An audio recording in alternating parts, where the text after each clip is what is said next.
बेटा, मैंने तुझे अपनी कोख से जन्मा है। तू मेरे साथ ऐसा कैसे कर सकता है? मुझे मत मारो। आगे से तेरी मर्जी के बिना किचन में कदम भी नहीं रखूंगी। मुझे माफ़ कर दे बेटा। कौशल्या जी गिड़गिड़ाते हुए अपने बेटे राम से बोली। कौशल्या जी जो 65 वर्षीय एक बूढ़ी औरत थी, वो रो रही थी। जिस औलाद को उन्होंने मन्नत मुरादें मांगकर भगवान से मांगा था, आज वही औलाद उसके साथ ऐसा बर्ताव कर रही थी।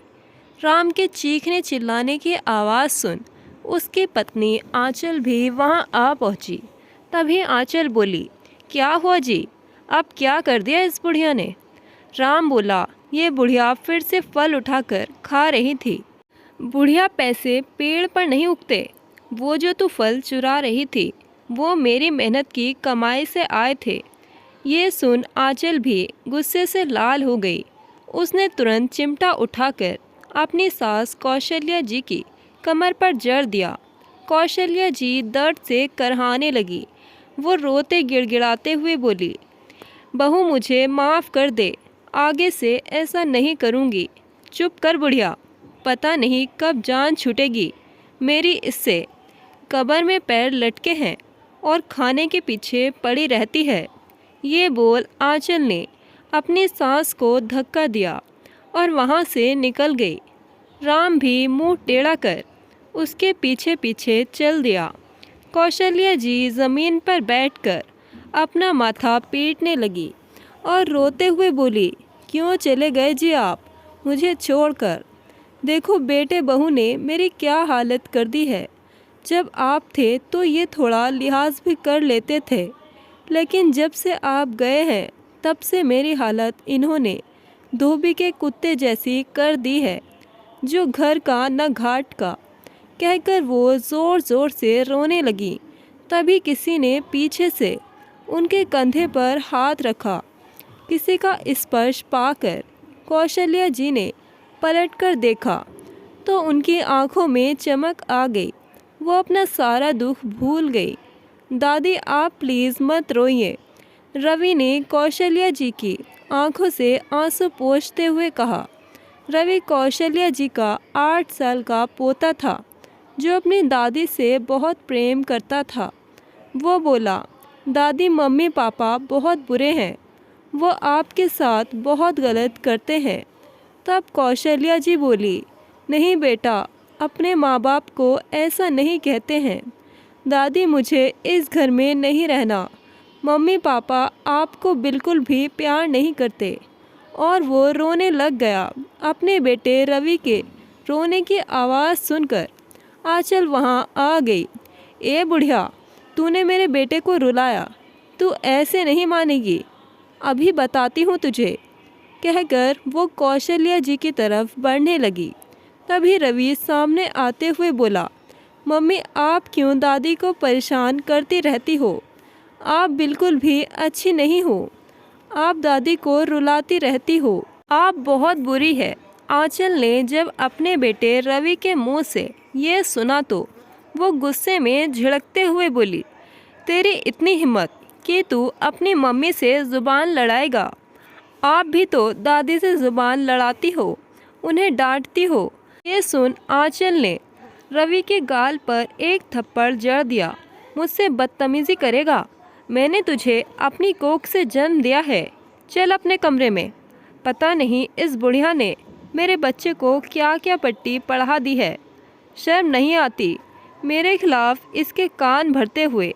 बच्चा मेरा है, कहकर आंचल अपने कमरे में चली गई। कौशल्या जी वहीं ज़मीन पर बैठी अपनी किस्मत को कोसते हुए रोने लगी। अब ऐसे ही दिन बीतते गए। रोज़ रोज़ घर में कौशल्या जी का तिरस्कार होता।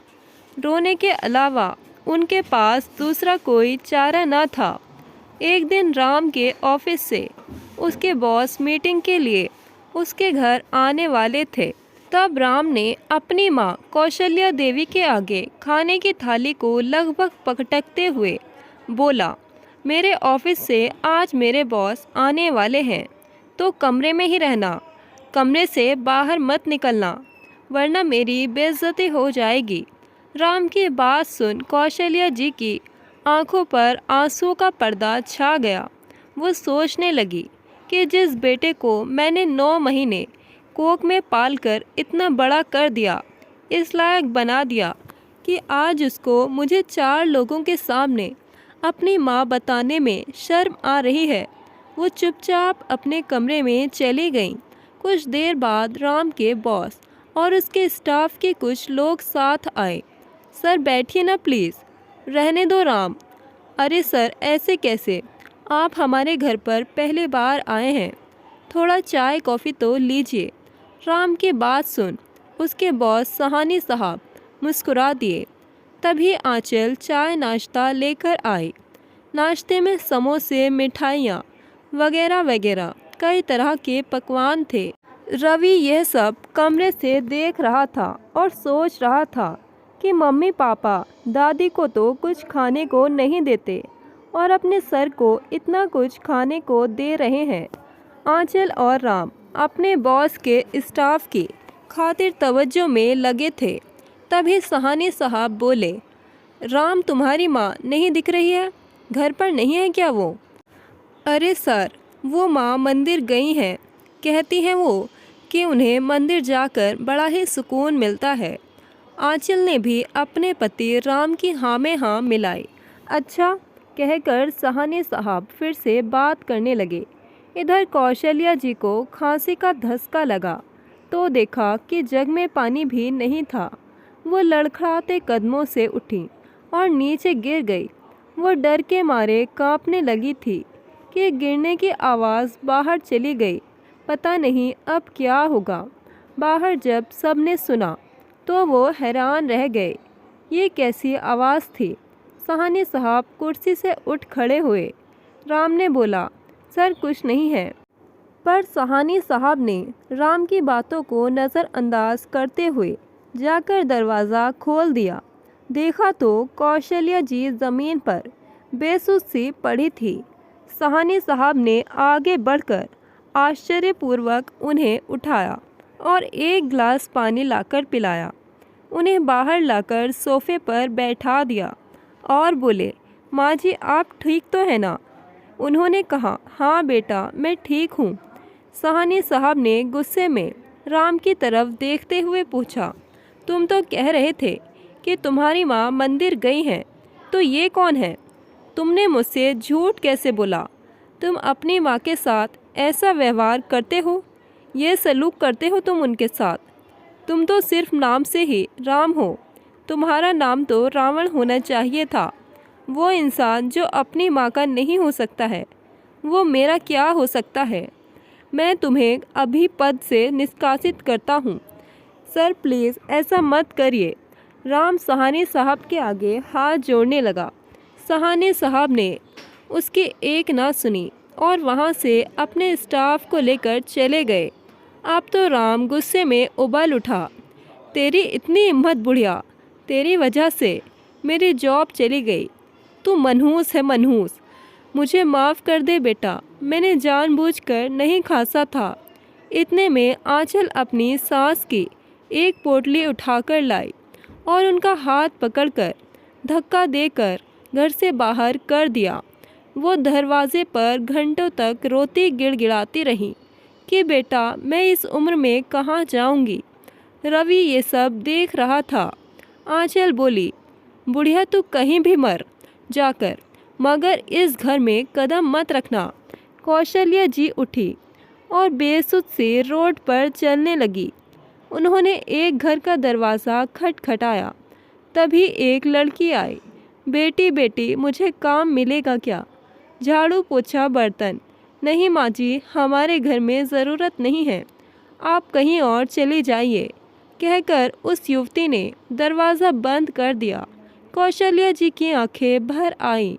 वो सुनसान सड़क पर चलने लगी। तभी सामने से एक गाड़ी आकर रुकी। बुढ़िया दिखता नहीं है क्या तुझे? मरने के लिए मेरी ही गाड़ी मिली। मरना है तो कहीं और जाकर मर, किसी और के आगे जाकर मर। पता नहीं कहाँ कहाँ से आ जाते हैं। ये बोल वो युवक निकल गया। कौशल्या जी अपनी ज़िंदगी से तंग आ गई थी।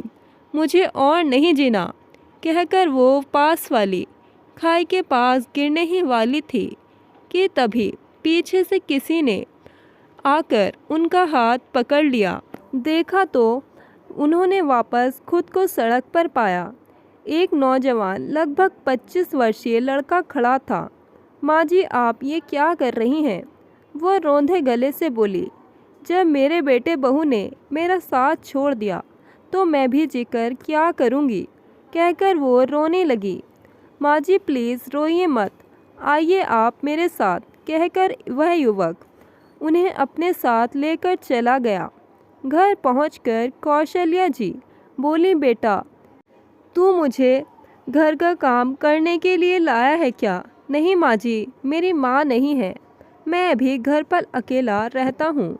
आप मेरी माँ बन जाइए, मैं आपको बहुत खुश रखूँगा। ये सुन कौशल्या जी की आंखें भर आई। अब वो विकास के साथ रहने लगी। विकास की अब शादी हो चुकी थी। विकास की पत्नी रीना और उसका बेटा नवीन कौशल्या जी को बहुत प्यार करते। कुछ दिन बाद कौशल्या जी इस भरी दुनिया से चल बसी। विकास को बहुत दुख हुआ क्योंकि वो कौशल्या जी को अपनी माँ समान मानता है, पर अपनी पत्नी और बेटे नवीन का प्यार पाकर वो खुश रहने लगा। और इधर एक बेटा अपने माँ बाप पर कहर ढा रहा था, चल बूढ़े यहाँ से जा, जाकर किसी कोने में बैठ, सारा घर गंदा कर दिया। वो लड़का जो आंचल और राम पर जुल्म ढा रहा था, तभी रवि की पत्नी बेलन फेंकते हुए बोली, बुढ़िया चल किचन में पड़े, बर्तन साफ कर। आंचल और राम रोते हुए बोले, हमारी ही करनी है जो हमारे सामने आ रही है। दोस्तों, माता पिता अमूल्य हैं, उनका सम्मान करना कभी न भूलें, क्योंकि ईश्वर की लाठी में कभी आवाज़ नहीं होती। इंसान जैसा कर्म करता है वैसा ही भोगता है, इसलिए जो करे सोच समझ कर करे। दोस्तों, रवि ने आंचल और राम के साथ किया वो सही था कि गलत? कमेंट बॉक्स में अपनी राय अवश्य बताएं और ऐसी ही कहानियाँ सुनने के लिए हमारे चैनल को सब्सक्राइब करें। कहानियाँ अच्छी लगे तो वीडियो को लाइक शेयर करें। मिलते हैं एक नई कहानी के साथ। धन्यवाद।